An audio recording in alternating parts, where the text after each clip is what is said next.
Hello అండి, ఈరోజు gulab jam medium size gulab jam ప్యాకెట్లో ఒక అర స్పూన్ మైదా వేసి పాలతో మృదువుగా ఈ విధంగా కలుపుకొని స్మూత్గా ఉండని పగుళ్ళు లేకుండా మీడియం సైజు ఉండలుగా పగుళ్ళు లేకుండా చేతికి ఆయిల్ రాసుకొని పక్కన ఉంచుకోవాలి. రౌండ్గా బాల్స్లా చేసి 700 గ్రాముల షుగర్ తీసుకొని దాంట్లోకి 2 గ్లాసుల టీ గ్లాసుల వాటర్ వేసి కొంచెం తిక్కుగా పాకం వచ్చేలా, మరీ చిక్కగా కాదు, పట్టుకుంటే కొంచెం జిగురుగా అనిపించేట్లు ఉంటే సరిపోతుంది.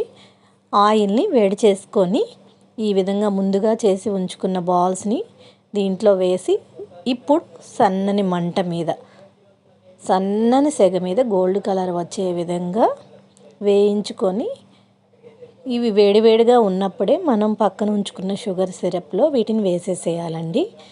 షుగర్ సిరప్లో కొంచెం ఇలాచీ కూడా వేసుకోవాలి. ఇవి వేసి మూత పెట్టి 10 నిమిషాలు ఉంటే ఎంతో రుచిగా ఉండే గులాబ్ జాములు తయారవుతాయి.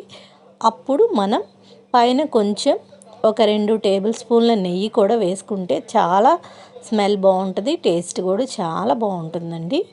ఒక్కసారి ప్రయత్నం చేసి మా ఈ రెసిపీ నచ్చినట్టయితే లైక్ చేసి, షేర్ చేసి, సబ్స్క్రైబ్ చేసుకోండి ఫ్రెండ్స్.